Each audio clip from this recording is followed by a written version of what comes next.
we literally got into a debate because he kept using AI. He's like, Heather, I can't be in a 401k plan because I'm a partner in a partnership. You can still be in a 401k plan.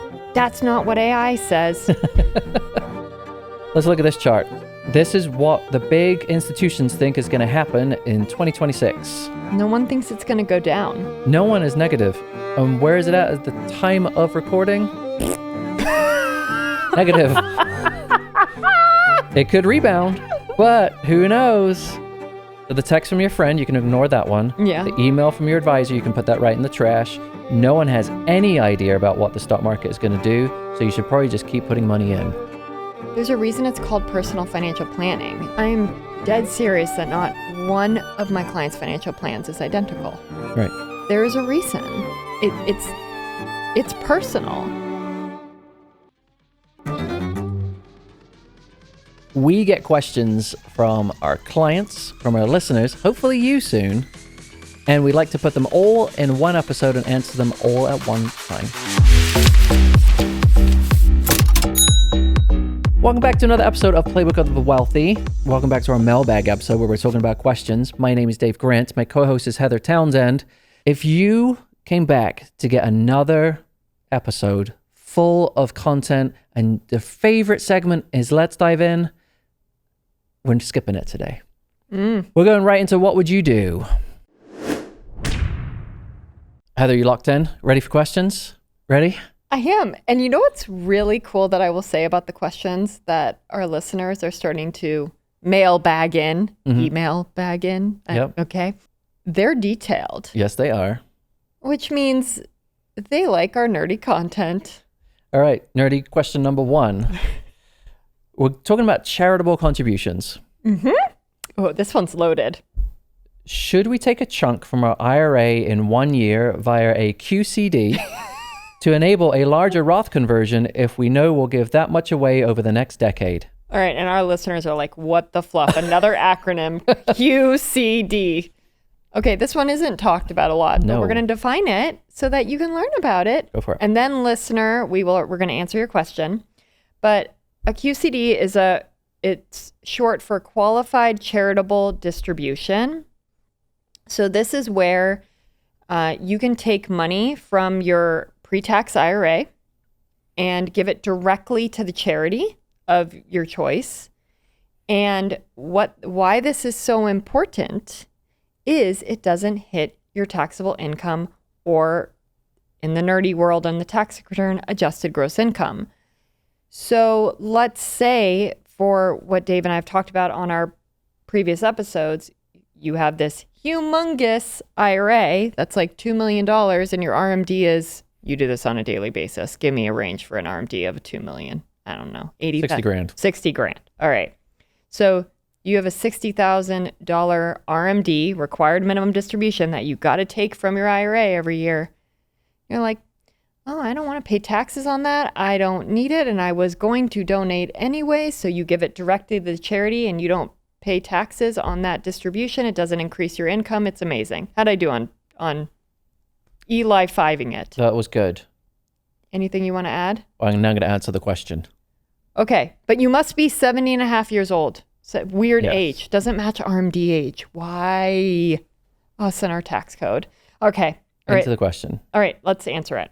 All right. So let's break into the question. Should we take a chunk from our IRA in 1 year via QCD to enable a larger Roth conversion? When you take the QCD out of your IRA, it isn't increasing or decreasing your income. If you're doing a Roth conversion, you want lower income because then you need room in your tax brackets for that Roth income to hit. And so you don't jump higher tax brackets. Yeah. QCD isn't going to help you with that. That's when I'm looking at this question and saying, I don't know if this person is fully understanding how all of this ties together. I get because it might, the QCD isn't going to affect your situation one way or the other.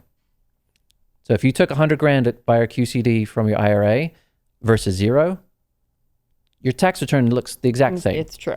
So it doesn't matter if you take the QCD and then you want to do a larger Roth conversion versus nothing. Where this question would make sense is, should I do this because I want to give?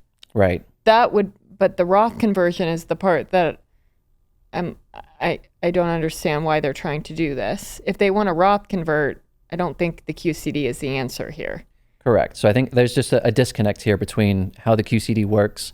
And if you're talking about, should I do something to lower my income to then do a Roth conversion? Yes, that would be great. The QCD doesn't work in that way. So would you do this? No, because it won't work in the way that you're wanting it to. So I can't answer the question because it doesn't work that way. And I'm going back to the listener on this really quick. And please give us your feedback. We love it. I want to know your goal. Is it to donate? Is it that you have too much in pre-tax? This is where we go back into previous episodes. Knowing your goals allows us to help you figure out how to solve this. So, okay, I think we did good on question 1, but listener, please let us know and we'll add it back in a mailbag. Okay. Question 2. I was chatting to a friend over drinks and they said they are using a 529 ABLE account. Oh my gosh, our listeners, we're going from QCD to ABLE accounts. Okay. For one of their kids. I don't want to seem stupid, so I just nodded my head and agreed. Can you tell me what the difference between a 529 and a 529 ABLE account is and if I should use one as well? Oh, good question. Great question. Again, it's very detailed and getting down into the weeds. So 529 account is your savings account for education.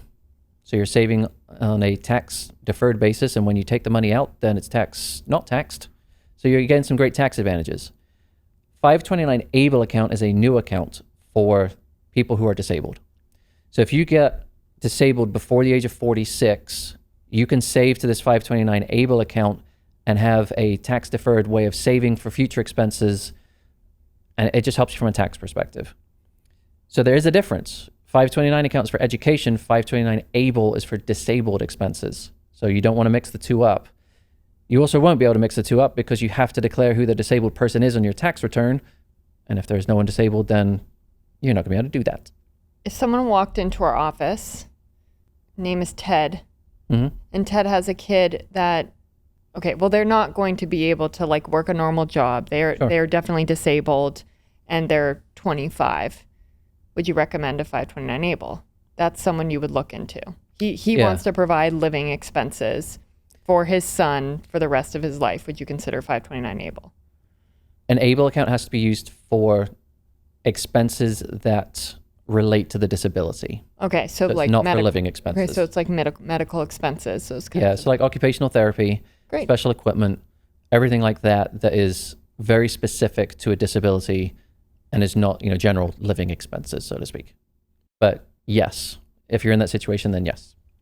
Complexity in the tax code, but for a good reason. I like that. For real. All right. Question number 3. As AI has become part of our lives, I'm curious to know if you both currently use AI as a certified financial planner. If so, could you share some of the advantages and disadvantages you've encountered so far? Thank you, my client, for this question. I do use it a lot, but I don't dive into the weeds of the technical stuff with AI. Reason being, AI is getting things wrong, financial planning wise. I am reading in financial planning, one in a Facebook group recently, and it was an advisor explaining a situation, and AI gave an answer, and the advisor said, I'm not sure that's true. Can you give me a resource where you pulled that from? AI said, I made it up. Let me go back and research what you were actually asking, and I'll come back with a better answer. Yeah. I use AI a lot. Writing is actually not my thing. Numbers person, so it helps me kind of wordsmith things and make things sound better. I use it for business planning, weirdly enough, sometimes. Just like, where do these businesses hit these walls? How do you break through this growth? Like, what has worked, what has not? Typical profit margins, multiples, that kind of. Yeah. I also really, because it can search so much faster, like if I want specific reference in the IRS code or a tax case law, like it's good at finding that, but I will then click the link to make sure that it's legit. Yeah. Okay. Here's the thing that it gets wrong. It still thinks bonus depreciation is like back in 2024 at 60%, still hasn't updated 100%. Yeah. Here's one of my clients who has a partnership, and we literally got into debate because he kept using AI. He's like, Heather, I can't be in a 401k plan because I'm a partner in a partnership, and I don't get a W-2 wage as a partner. You can still be in a 401k plan. That's not what AI says. Well, let me get a TPA, which I'm not going to give some other nerdy like acronym at you, but these are people that literally run retirement plans and keep all the laws and the compliance testing. Yeah, partners can definitely be part of a 401k plan. So I won't digress. Like, it's making people smarter, but you have to know what to prompt. And I think if you don't prompt it the right way or type in the right thing, you can actually be going down a really entirely wrong rabbit hole. So, and I think AI is different things. So there's AI, so like the ChatGPT, Claude, whatever those are, that are prompt text based. I had been designing thumbnails in ChatGPT and it was terrible. Then someone else said to me, there's better AI programs specifically for images. Mm-hmm. And so then I tried another one and it was like, it's fine. And then Matt, our editor, then showed me Nano Banana. Nano Banana. I love the names of these things. I know, Nano Banana. So then I uploaded a couple of headshots and I've been flying with thumbnails. It's been great. Which one was the first one where all my girlfriends in the chat?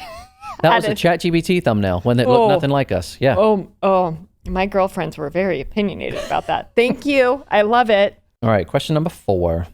What kind of impact do you think AI will have not only on our investment planning, but on your role as a financial planner?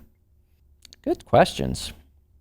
I mean, I think clients will be more prepared. They're going to have more knowledge. Maybe like, what are the right things to ask? That's easier to find. The thing is, again, we just gave examples of how it could go down the wrong rabbit hole. I think it lacks, though, accountability. Can't force you accountability. Emotional, knowing your goals, your situation. There's a reason it's called personal financial planning. Not, I am dead serious that not one of my clients' financial plans is identical. Right. There is a reason. It's personal. And yeah, you can prompt it, but there is an emotional element to this. And I think, like, I know what lights my clients up and what stresses them out. I just had a very interesting conversation about a client taking on a bigger fixed expense in their household that they really want. And I go, okay, this is the good side of it, but this is the wrong side that I've seen you based on da-da-da-da-da that has happened. Mm-hmm. AI wouldn't pick up on that. Sure. And knowing if it's the right choice for them or not by what it's going to do to them mentally, is this going to push you in a good way or is this going to put you in not a good mental space? Sure. I don't think AI would know to ask that question. Yeah. Here's the thing. AI has actually been around for investment planning for a long time. There's this term called robo-advisors. Mm-hmm. Everyone thought financial advisors were dead when robo-advisors came out. Yep. Robo-advisors didn't actually take off as much as they should have. I actually think robo-advisors are great for people that can't afford a Heather or Dave or another financial advisor. I think the financial advisors that just do like investment planning and meet with their client once a year, AI is going to hurt them. I agree. But I think, if you're going down that track, I think it is great at creating a basic portfolio. Mm-hmm. Once you start getting into the weeds of, well, this is a fine portfolio, but does it work for somebody who's in a high tax bracket? It could probably solve that problem and say, well, let's take the bonds and let's make them municipal bonds so the taxation goes down. Mm-hmm. Well, then take it further down the road of saying, well, this is actually an inheritance portfolio. We're not intending on living on it. AI doesn't have that context behind all of that. You can certainly feed it over time, but we have this all in our head from knowing people. You have to know what to feed it. That's the other interesting thing. When I was playing around with my fixed income allocation, I was like, okay, I'm going to test AI. It thought one of my bond funds was some like stock fund. And I was like, excuse me. I mean, I yell at AI a lot because I get frustrated with it. Yeah. But I'm like, you pulled the whole, you don't even know what I'm talking about at this point. You got I had the exact right ticker, the 3-letter word for the investment, and it got the whole entire investment allocation wrong. All right, moving on. I think there's some way to go. Okay. It is getting smarter, though. I'm 62, and my boss asked me when I intend to retire. It was an off-the-cuff question, but now it has got me thinking. I'm not as financially secure as I'd like to be, but how do I know if I can retire? The word that stuck out to me in that question was financially secure, because that is different for everybody. So I would probably want to sit down with that person and just kind of dig into that. Okay, well, where is this coming from financially secure? Because it can come from a multitude of places. Mm-hmm. And it could turn out that they have enough money to retire, but they just might not understand that it is enough money. Yes, that's very valid. So it's going to be a case of, if you're not financially secure as you would like to be, explore that. How do you know when you can retire? Again, another money question that you can either boil down to the hard numbers and say, if you need X amount of money per year, your portfolio can support that, you can retire tomorrow. There's a lot more that goes into it than that, though. You have to be planning out what retirement is. What are you going to do? Where are you going to go? Who are you going to see? On what timeline?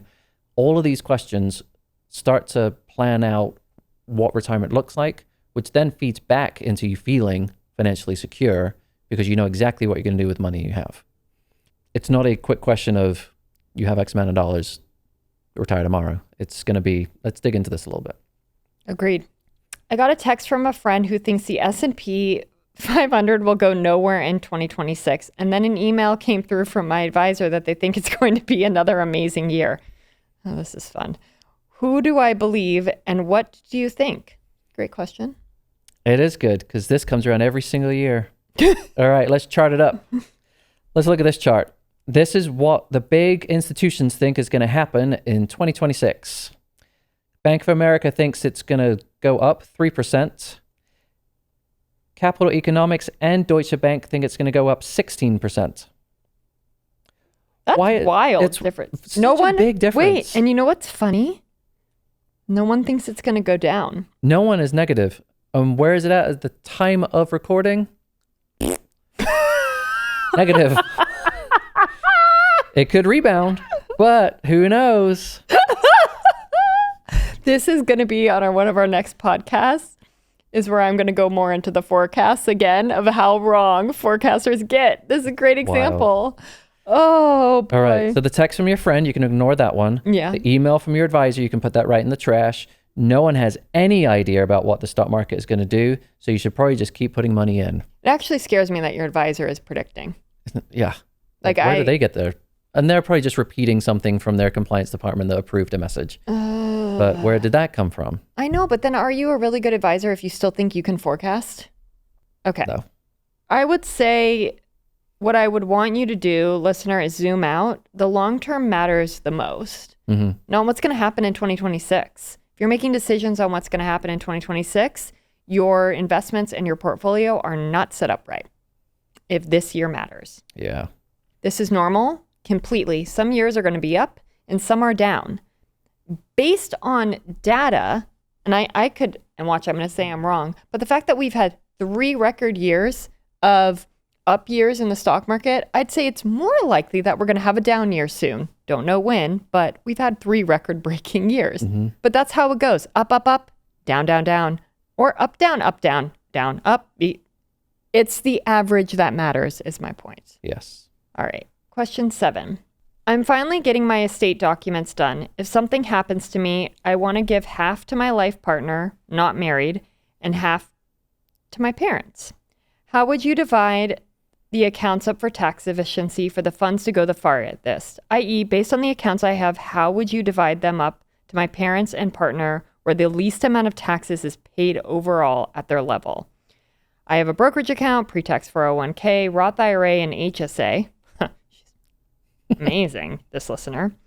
Parents are retired and thus lower tax bracket. Life partner is working and has higher tax bracket. Good question. This is a great question. A lot of detail. So if we're just talking about breaking it up, you're looking at taxes. You're obviously going to want to understand what happens to accounts when people die. Like how they're taxed when they're inherited is what you mean? Yeah. So if I have $1 million of stock and it cost me $1 to buy it. Where is this stock? What account is it? It's in a brokerage account. Oh, okay. Thank you for clarifying that. If I sell it, there's going to be a huge tax bill. Yeah. If I die and I give it to you as an inheritance, you get what's called a step up in basis. So what's it worth right now? You bought it for $1 million, but I bought it for $1. That's insane. So it's $999,000, 999 cents. So if I go sell this $1 million after you die because you gave it to me, do I pay any taxes? But if I give it to you, it's like you bought it for $1 million. Yeah, I know. So your gain is 0. I know, it's amazing. So that's what you'd want to give someone. I'm not giving you that amount of money ever. That's what you'd want to give someone if they're in a high tax bracket. Mm-hmm. So brokerage is going to high tax bracket. So I think that's the life partner. That's the life partner. Yeah. IRA to the parents because they're in a low tax bracket because anything taken out of an IRA is going to be taxed at regular tax rates to your tax bracket. Roth IRA, again, zero taxes coming out of that. So I don't know if I'd care at that point. It also depends on the size of these accounts. I want to dig in deeper with this person. I know. We're such nerds. Okay. Where are you giving the Roth? Roth, I'm giving it to life partner. Okay. Because they're a higher tax bracket. Yep. Okay. HSA. This is where I'm going to split here from the norm. HSA, I'm spending that down aggressively before I die. Okay. But it's... Is that not part of the question? That's not part of the question because they're living. So where are you giving it? Fine. HSA is going to the parents because the HSA is fully taxable at retirement or death. Sorry. Yeah. It's a weird estate planning. To rules on anyone HSA. unless they're married. Yeah. I don't like the HSA at death. I know. I don't either. But I imagine that if anyone dies and I get the HSA, I'll be happy if I get money, right? Like, let's not be choosy here. Yeah. You're going to disclaim the HSA because you don't want to pay? No. Yeah, so I would agree. The person that is higher tax, which is their partner, I would give brokerage and Roth and parents, IRA, and HSA. Okay. Why I also thought the IRA that I just want to bring up immediately, actually, I didn't even go tax rates. I was like, the 10-year rule, where you have to take it out in 10 years now for an IRA, I would not want to give that to the life partner who's earning income and could be in a very high tax bracket. Sure. Where a retiree, again, you can now control. Okay, now I can take that distribution. So then you're not, you can control where you take it. Okay. Question number 8. My wife has the opportunity to become a shareholder at her company, something she's genuinely excited about. Beyond the financial upside, it feels like a meaningful career milestone for her. The company's been around for 30 years and has performed well, particularly in recent years. The challenge is we don't have extra cash to buy the shares. We have a 3-month emergency fund, but little beyond that. What are our options to help make this happen? I mean, you could take a HELOC out if they have equity in the house.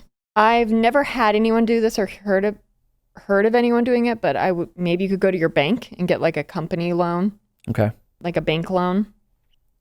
Is what I mean? Like maybe an SBA? I don't know. I'd be interested. I wonder if the company could loan you money. Sure. Like the actual company they're trying to buy in, seller financing. Where I'm the most familiar is, my husband works for a Big 4 accounting firm and you can buy into partnerships. So normally how they do that is, I believe, through the profit distribution offset. So this is getting nerdy. Yeah. In partnerships, but basically partners pay partners through just distributions. They take money out of the business and give it to you. Mm-hmm. So let's say if you're a partner and you're supposed to get $100,000 that year, they could take 50 of that $100,000 that you were supposed to receive that year to be buying towards your buy-in. If that is an option, if you could live off of it, I would try the profit distribution offset. That, I think, is one of the most common ways. Mm-hmm. Like you get elevated in position and role, but your paycheck stays the same for a certain period because it's used to convert into equity. Yep. Yeah, I think that's the best. I'd probably be a little bit more hardcore on this one. Like if that's not an option, if there's no company buy-in like that, you are not financially ready for this. It's going to add complexity for sure. I mean, where are you going to get the money from? You're going to go into huge amounts of debt to do this, to become a partner.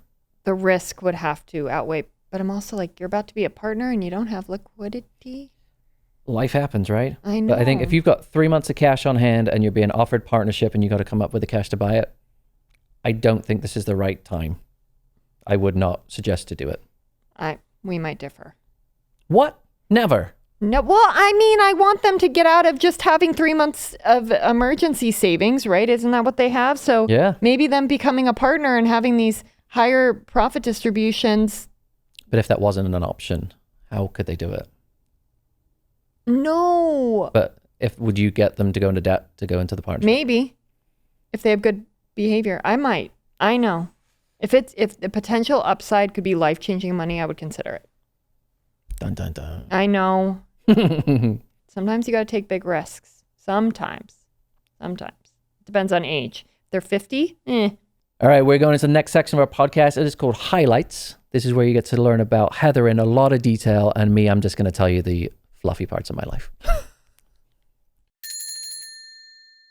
This is a business highlight I've got. This is the first season that I filed tax returns for my clients. I know. I was nervous as heck. Did you use my engagement letter? I don't remember. It's been a blur. So if you're not aware, dear gentle reader, that's a Bridgerton reference. Over my head. Okay. If you're filing taxes, you got to learn software. You got to go through some training with the tax code, and you got to stay up to date on things. Software was the steepest learning curve. Oh, it's painful. As well as organizing clients to get them into a new process and get, engagements and disclosures out. But it wasn't as hard as I thought it was. Good. After the first tax return. The first tax return was a high earning couple who sold a house in the Netherlands. Oh my God. And I was like, oh boy, I hope they're easier than this. And then it was like 2 W-2s that came in for the next return. Yeah, this is easy now. You got the hardest one out of the way. Yeah. And then I did my own S-Corp return.